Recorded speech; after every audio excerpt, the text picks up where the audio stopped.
Good afternoon, everyone. We'll give everybody just a second to get settled, but I appreciate those of you joining us for this week's edition of Open Office, VCIO Toolbox Open Office. For anyone that might not know me, my name is Brian Doyle. I am one of the co-founders here at VCIO Toolbox, and we do this coaching every Tuesday at 3 p.m. Eastern, noon time Pacific time. So again, we'll give a few others a moment or two to roll in. I did see some new registrations this week, so we'll see if we'll give those folks a few minutes. I will share, though, if you do ever miss a coaching session, no harm, no foul. We have them recorded each week, and we place those up into the university. So as you come through these topics, if you see anything you've missed in the past, or you want to explore what we've had coaching on prior to maybe you coming on board with VCIO Toolbox, I certainly encourage you to go take a look inside the university. So we're a minute past now, so I think we'll kick things off. Today we're going to focus a little bit on KAM, or Key Account Management. So if you haven't met KAM yet, we'll make that introduction today. But really, our purpose for doing this, and we kind of go through some of these tools every quarter or so, some of our core tools, to make sure that people are really maximizing them. So many people know what KAM capabilities are, but they don't know some of the subtle nuances in KAM. And as you become more comfortable within the platform, you'll certainly find that there's ways to extend some of the services that you might not know about in the platform to really aid the things you're doing from a day-to-day perspective. So in terms of key account management, we'll kind of jump into what is KAM. It is our key account management platform, and it gives you a lot of the capabilities of kind of a lightweight CRM. We have the ability to track tasks in there from an individual level. We'll see the pipelines of our active customers within KAM. And we've got the ability to kind of track when things are going to be expiring to a degree within KAM as well. So it's really, a great place for managing that. But KAM goes much further than that. When we really talk about what KAM's capabilities are, they really focus around account planning and strategy. How are we going to maximize, especially with our key accounts, our relationship? How are we going to make sure that everybody else on the team understands what our key accounts are doing? And if our executives are going out to take meetings with those customers, how can we create them a nice briefing package so they can be brought up to speed with customers that they might not have as much of an understanding about? Other things that KAM does is help you kind of plan the relationship. So we've got account rating tools, SWOT tools, business canvas tools, so we can really go in deep and understand where the opportunities live and where the other challenges are, where other, obstacles might be in the way of us building a better relationship with our customer. Other things we can do with the KAM really come around some cross-analytics reporting. We really can keep track of meetings that are upcoming and meetings that have occurred in the past and make sure that we're staying on cadence. Really understand everybody's scorecarding in a single view. And our new white space analysis tool can really help you with cross-sells and upsells. So that's kind of a brief overview on the history of KAM. What some of the capabilities are there. I'm going to now segue into the application itself, and we can take a look at, what are the capabilities of KAM within the platform. So when you come in here, this landing dashboard is really here to make sure that you have a good understanding of what is going on across your customers. Now we are looking at bringing in some other measurements in here, taking some of our CX measurements and incorporating them into this dashboard, making it a little bit more enriched experience for you. But today, what we're really able to track is a few different things. Starting from the left-hand side, we're able to track our subscription very easily in here. As you know, you can import as many customers as you'd like from your PSAs, but your active customers are what actually initiate your billing. So you'll see here, I've got 24 active customers and 81 inactive customers, letting me know I've also imported 105 customers total. I'm able to track my sales per month and my sales per quarter based on my closing of opportunities as I go through the QBR process.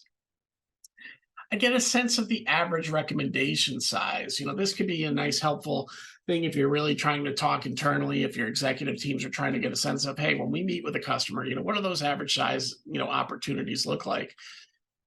And this really gives them an understanding of it. Open recommendations gives you a total pipeline view of all recommendations that are part of your pipeline.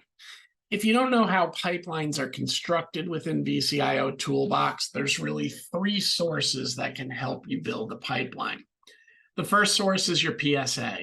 We import any existing opportunities, and now we also import your agreements into VCIO Toolbox so you can align them with your customer roadmap and really get a sense of what revenue could be expected from those customers. As you create new recommendations in VCIO Toolbox, we take those recommendations and we have the ability to convert them into opportunities, which allows us to then generate a longer tail forecast. So, and then when we're ready to push those opportunities into ConnectWise and put them into our active pipeline, we can. So from a pure pipeline perspective and what the open recommendations represents, it's all opportunities that are created in VCIO Toolbox. And then it's any of the imported opportunities from ConnectWise. And it represents that larger scale multi-year view of what your pipeline looks like with your customer versus what you traditionally see in ConnectWise, which tends to be your active pipeline, maybe the next 6 to 12 months worth of opportunities, but certainly not the full breadth of a 3-year plan. Now we distill that down into current year forecast, and this may or may not match up with what you're seeing in ConnectWise, depending on, again, if you're running a 6 or 12-month cycle on that. So it really gives you a sense of what's going on. At a glance, you can see how many of your recommendations are still in an open status versus those that were adopted or declined by your customer. We can see what the project mix looks like of everything in the pipeline in terms of in progress, completed and canceled, obviously closed sales. And then, as far as our customers go, our active versus inactive gets represented here as well. So again, just some information to kind of help you look at the big picture at a glance, and you'll continue to see new tiles coming in there. Now, over here on the right-hand side, you'll notice that we have a running to-do list. On every dashboard in VCIO Toolbox, you will see that task list in the upper right-hand corner. This is really allowing the user, no matter where they are within the platform, to be able to see those action items that they've created for themselves. These action items can be tasks that they might be doing during a prospecting cycle. It can track follow-up calls that they have with individual contacts, especially as an output of the QBR. And of course, we create tasks when you're in the meeting view as well to capture those action items that come up during that call with your customer. Let's say they adopt a project and want a quote. Boom, we can build a to-do. Now on this list, you'll see your to-dos, but it'll only be everything that is past due or due today, as you see in this one down at the bottom. If you did want to segue into your full task list, you can absolutely come here. You can sort by a number of different actions. We've got filters here if you just want to look at things that are a 5 priority. I may not have any. I think I saw 4 in there, but we can filter on priority levels. We can really do a couple different things here.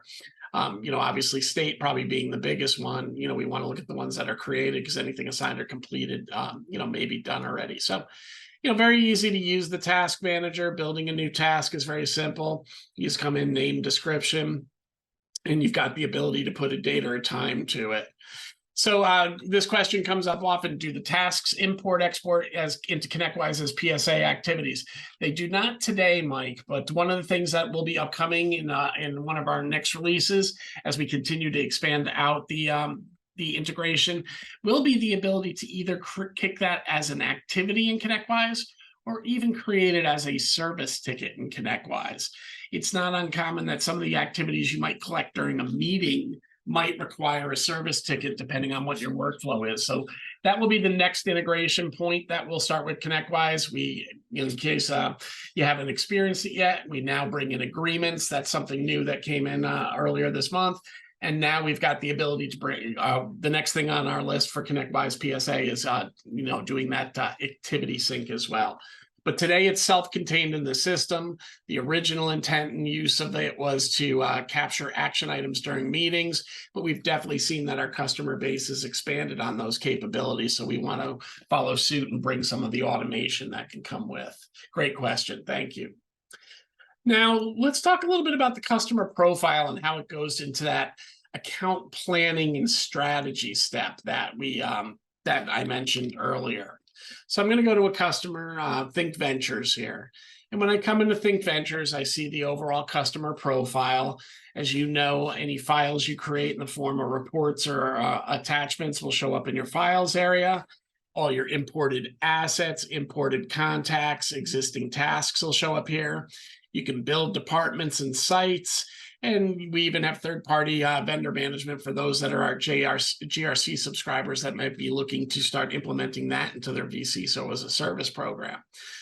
Up above, this is where all your settings exist. When you go to set up your Microsoft integration, this is a great example of where you're going to want to do that. And then you can run a sync on each customer from right here as well.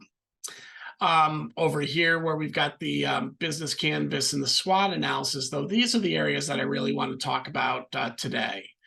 The SWOT analysis is a great tool for doing, a very easy strength, weakness, opportunity, or threat review on the customer relationship. You could do this either as customer focused or internal focused. Some of our clients are building out these SWOT analyses, I struggle with that word, to share with their customers in executive meetings and in executive reports. So rather than a full report with all the individual findings, they may bring just a scorecard, a strategy update, and then the SWOT analysis to that executive meeting, and really just kind of summarize the areas of concern, strength, weakness, opportunity, and threat that might face that customer. So that's one of our strategy tools. Internally, you might do it on building the relationship. And these are great. This is a great example of a report along with the business canvas I'm going to show you in a moment. That if your senior member from your team is going to have that executive to executive lunch, or they're joining you on a meeting and they haven't really spent much time with this customer, they're not as involved, you can generate reports very easily right from this page and share those strength, weakness, opportunity, and threats with your senior managers, so they can really get a quick briefing on the client. And another tool that we use to really do account planning very similarly is the business canvas.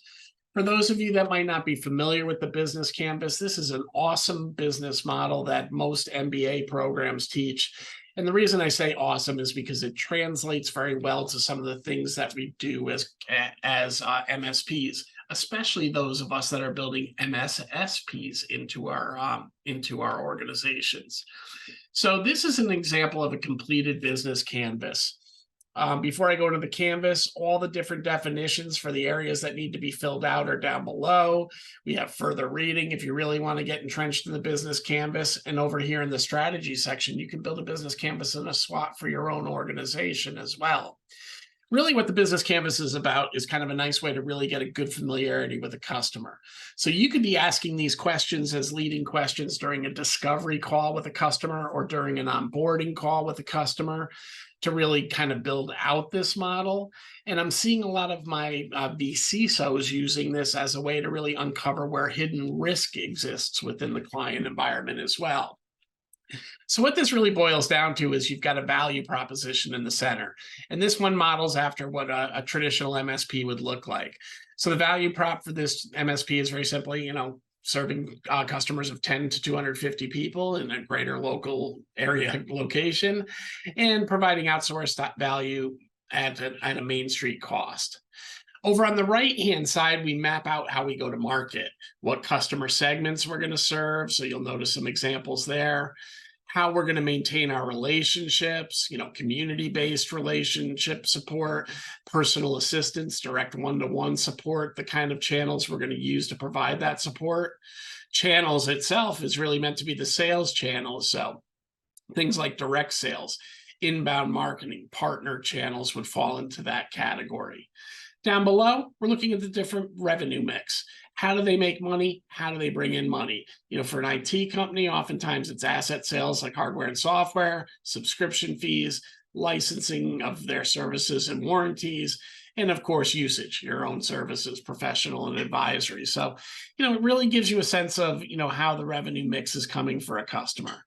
Over on the right-hand side, we transition into how we go to operate the customer. What are the different key activities we have to have? IT company, again, support services, procurement, architecture, design, and delivery might be a few. Key resources, human and intellectual, financial and systems, so those types of things. Costs are your rents and your flexible costs, very straightforward. But when we come over here to partnerships, this is where we're really identifying who they do business with. And we have seen, and we've gotten great feedback from our vCISO community, that one of the things that they're identifying here is where there are vendor relationships they don't know about. Things like we're using an offshore outsourced call center and we're providing sensitive medical information because it's a doctor's office to these people, let's say. And we have no idea if there's any security awareness training going on with their call reps. We don't know if they do any social engineering training to make sure that they can't be phished or be goaded on the phone.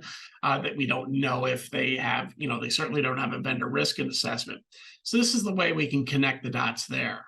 Now, where does this transition back to your MSP? Well, this becomes a great blueprint for what the company does along with the SWOT analysis.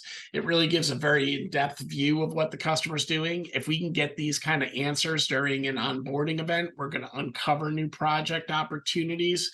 And when you come over here to the right-hand side, you're going to find things that the customer might be able to leverage existing tools to enhance workflow or become more productive. Microsoft 365, as an example, has an expansive array of different tools in there. So if they're doing community-based relationships, maybe something that organization can do is look at extending Teams out externally or bringing in SharePoint sites to support those external users once on Teams to really foster those relationships. And those are items that probably wouldn't break a piggy bank for somebody that's already on Office 365. Over on the left-hand side, besides gaps, now we get into finding referrals. And this is the other win for the MSP. You can start doing your referral planning with your account managers for the year. Just print out the business model canvases across all customers and sit down and try to understand who the vendors are and who the customers are. For many of us that are serving local regions, local often buys and partners with local. So you're going to see other businesses in your community oftentimes in those partnership areas. And when you go into those partnership areas, now you can be very direct in asking for a referral. Hey, Joe, instead of the old, hey, Joe, who do you think could benefit from us? And we do a good job for you. We could be very direct. Hey, Joe, I see you work with Brian Doyle over at BCIO Toolbox. I've tried calling him a few times. I haven't had much success getting him live. Any chance you can make an introduction? Our customers want to help us if we have a good relationship. They just don't want to have to be in charge of thinking about it or going out of their way. So this really helps, fostering leads. The final thing it really helps the MSP with is account manager transition. So, many of you know that I spent about 17 years in the MSP space myself. One of the biggest complaints I got, especially as I went from a junior owner-led, person into becoming somebody that had an account management and sales team, I started stepping away from my clients. And when I stepped away from my clients and new reps were coming in, one of the things the customers had voiced, especially when there was rep turnover, was, hey, every time you bring a new person on board, and I understand that's going to happen, but we feel like we have to retrain them on who we are. How can you take some of the load off? And that's honestly where we started using the business canvas.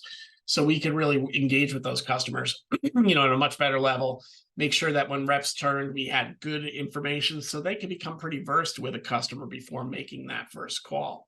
And if you think about our strategic plans we build as part of a QBR, obviously that plays into the mix as well. So that's a little bit about, some of those tools. Now, from a sales perspective, our pipeline management is huge. As I mentioned earlier, we're pulling in the pipelines that are coming in from your PSA.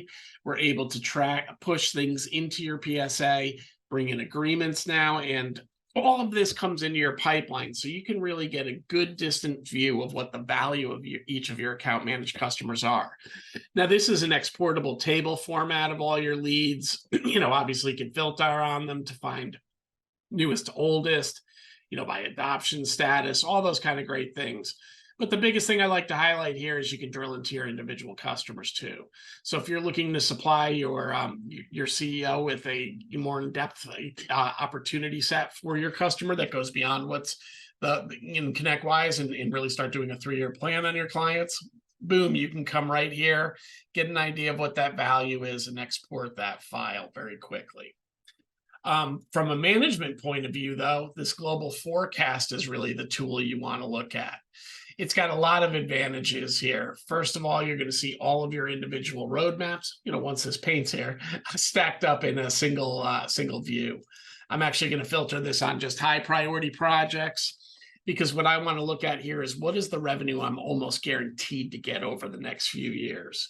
So I'm able to see all my different contracts, all my different proposed items. And down below here, I can then come into my 2023 calendar and see exactly what should be coming into my business month by month, year by year, across the depth of the plan. I'm seeing a lot of our CEOs utilizing this for bank conversations. Hey, here's what we look like if we don't sell another customer just based on our existing contracts. Distribution relationships, their own financial forecasting to understand when they might want to step ahead and hire an employee earlier because they know there will be revenue to back it up based on project load. So it really gives you a lot of business intelligence to make some other business decisions. In terms of your VCIO team, each VCIO can also filter on their own report. And beyond that, you can use this for conducting your one-on-ones. So if you've got a number of different folks in the VCIO seat, it's very easy to come in here and kind of look at their revenue performance and see where their stack of clients really sit amongst your full spectrum. So, really good for reporting, really good for getting a sense of what your global forecast is, really good for business development in your organization. And these pipelines far exceed what you're going to see in your PSA because they are not just showing your active ones. No disparaging on the PSA. You need those active pipelines as well, but this really gives you a good sense of what the big picture is. We have an account rating tool. Now, this account rating tool is a very free-form tool to allow sales teams and account managers to really stack rank their customers maybe once or twice a year. The key here is we're not necessarily looking for who the good ones or who the bad ones are. You probably have a good sense of that already inside your client base. But what we are looking for is kind of who are those folks in the middle of the stack that might be ready to be elevated, the folks that embrace IT, show growth potential, are good partners, who, as we have new products that we bring into our security stack or new things that we want to do, are probably the first people we should be talking to. So this really can help you very quickly stack rank them, generate a scorecard, and you'll see down below you've got full control of everything that is displayed here. So if you want to measure other items, you might have saw that one of the headings had a new heading. That was just showing you that you do have some available extra measuring sticks if you want to bring it into your company. If you don't like some of ours, or you don't like the definitions of optimal, neutral, and negative, you can absolutely make those changes. So very easy to customize, but it really just does a simple stank ranking system so you can see who sits where and be able to take action with those customers appropriately. Now, the area that is really expanding out in our system is our cross-customer analytics. If you're a senior manager and you want to understand what meetings have taken place this year, are we on track? Are we engaging with our customers on a regular basis? You can come in here and filter on the time period and see all those meetings very easily. If you want to see what meetings have been completed, you can come over here, filter on that, and see exactly which ones that have gone through the open all the way through the close process. So we know that that workflow or work event is done. If you want to look into the future, you can actually push forward. Now, I don't think I've got any meetings in the future, but I'll push forward there, bring it back to today's date. And now I can see what meetings I've got upcoming as well. So in my case, I don't have any built here, but the point is, well, it doesn't help that I have it uncompleted, huh?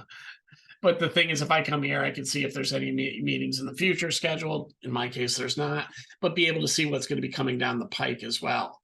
As always, I can filter this at the VCIO or at the customer level as well. So it really gives you an opportunity to kind of run these reports as you see fit.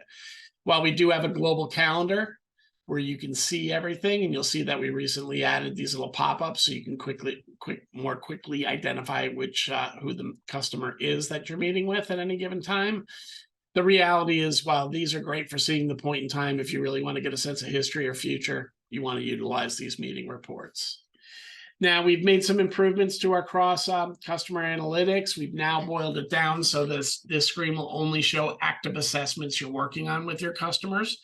So you will see here that you can see all your different customers' business reviews in column number 1, and any of the security reviews that they might be doing in the Cybrance GRC module will be over here on the right-hand side as well. You'll notice a red and green color coding here. That really is just showing you who's producing optimally versus those that are below your benchmark. And you'll see down at the bottom, we can see collective averages as well. So this is a great screen just at a glance to understand where the most problems live. You might understand very quickly that you've got a customer that across the board security and business reviews all red. Maybe I should go see what's kicking up in their roadmap as well. So it's really great for keeping on top of where your customers stand at a glance. I mentioned earlier a little something about tech stack review or white space analysis. This has become one of our biggest used tools in the system. You can now launch from the QBR area by using the tech stack review meeting type, a tech stack review assessment. Now, this assessment will obviously have to be customized within the template to meet your stack. But once you have it in there, you can measure your customer's compliance against your stack and get a sense of what the upsell or cross-sell opportunity is. So you'll notice here on this screen, every customer has that has been rated has greens and reds, red showing where they're not compliant. Below those non-compliant statements, you might see a dollar amount, so what the value of that upgrade might be, and you get an overall compliance score over here on the left-hand side. So really, you're able to see at a glance, what that customer looks like, and you'll see what the final scorecard totals are without having to go into that customer experience. When I go to the bottom of this page, what you're seeing is the total opportunity value of everything in cross-sell, upsell. Now, this is obviously going to differ from your big picture roadmap, as that's including new greenfield projects and services, maybe think new technologies to address gaps. This is really more your warranty, your end of life, your not using the right firewall kind of things that we often assess. And what I really like about how this tool ended up, besides seeing what the opportunity is at the customer level, you'll notice those totals down at the bottom of the columns. That really gives you a sense of what the opportunity is at a global level for some of these customers as well. Or excuse me, for some of these stack products as well. So you'll see that this customer has a $27,000 opportunity in this column. I just happen to know it's endpoint security, MDR, and EDR. So this is really an opportunity to bring in $27,000 of new annual recurring revenue to the organization. When I start thinking about my marketing steps, I'd probably go build a marketing campaign around endpoint security, run it for 90 days while my teams are contacting those customers and trying to bring in the opportunity that lives in that column. So you can really use this not only to guide your sales teams and your account management teams, but even some of your marketing efforts, because now you know where you can get the best ROI when you're working with your clients. So again, this white space analysis ties to the ability to do a tech stack review over here in the QBR area. And you'll see when I go into my tech stack review, I can connect to any existing recommendation I have. So if I've already identified I need to upgrade my firewall, and over here I'm seeing I'm not using the right firewall stack. Now I don't have one of those there, but I could just connect the dot and then attach that and make it live. It will then also show up as part of the cost mix or pricing mix over in the white space analysis tool. So those are some of the biggest tools within VCIO Toolbox's KAM. Again, from an account management perspective and planning and strategy, we've got the business canvas tool, the SWOT tool, and to a degree, the account radar fall there. For tracking sales pipelines and really getting better financial forecasting, that's where your sales module comes into play. And then ultimately, when you want to take action with your customers and see information in a single pane of glass and not have to dig into each customer at the same time or individually, I should say, we've got our global scorecard and our white space tools here to kind of support you as well. So that's kind of a high level of what KAM is and how it potentially can help you. Couple quickies before we close out the half hour today. If you want to launch any CSAT assessments or NPS with your contacts, you do that right here from the KAM module as well. You can simply choose who you want to send it to and click Save Survey once you choose your survey type. And you can start tracking that within the customer experience as well. Up here in the upper right-hand corner, you can see your individual customer scores as well. So this is a customer-centric view based on the customer I'm working on. Over in CX, I can see the global views if I want to take a look at how my entire patch is, looking at customer satisfaction or reported back on projects.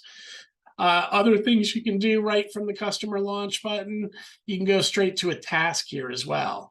So if you want to build a task here, or you want to build a task against any contact, you can come in here, simply filter on who you want to do it with, and then build that task real quickly. That would become part of your internal task plan. So that's kind of the overview. Hopefully you found some of this informative. Hopefully you found one or two things that you didn't know were in the system today that you might be able to take advantage of. For those of you that need to drop off, because I know we've just crossed off over the half hour, please feel free. But otherwise, I'll open up the floor for an Ask Me Anything session for the next few minutes as well. If you have any questions, whether they're related to KAM or not, feel free to drop them in the Q&A. I don't know if I've opened up chat, but if I haven't, I will make that available now. So if you want to drop something into chat, you can do so as well. While I'm looking to see if any questions are coming in, once again, I always like to reiterate, we do these coachings every Tuesday at 3 p.m. Eastern, noontime Pacific. And then other things that we're able to do is and we record each one of these sessions. I did see a question coming in, but it was a question directed to me personally. But we do put them up in the university as well. So if you come up here into the university and you missed a coaching call, or you want to catch up on something or see if we've covered it, you'll see that we have it here. Again, every once in a while, we kind of repeat some of the sessions. We did introduce the KAM going back to July last year. We like to revisit some of the products, especially as new additions are made into them as well. As you start moving future with us, you're going to see a couple of announcements. We're going to start, we've now looked at VCIO Toolbox as a full account management and advisory platform. We really have tools for the VCIO and VCISO. So you'll see what we used to just call simply QBR and GRC is now becoming the on-point account management platform, which includes the key account management module, customer experience, and QBR under that subscription. And if you subscribe to our GRC module, our Cybrance, response and compliance module, there you would have your compliance module, you would have third-party risk management, and very soon we're going to have the ability to do risk analysis in the system as well, where you can go in there and do, kind of that standard grid format, view of where the customer's risk sits in a quadrant-based view space. So we're excited about that as well. So with that being said, I don't see any other questions. Mike, I will reach to you when I get first opportunity. I'm a little back-to-back today, but I'll make sure I get in touch. But anybody else has any questions, please feel free to direct them to me at bdoyle@vciotoolbox.com. Otherwise, I wish you a great day and hope to see you again next week. Take care.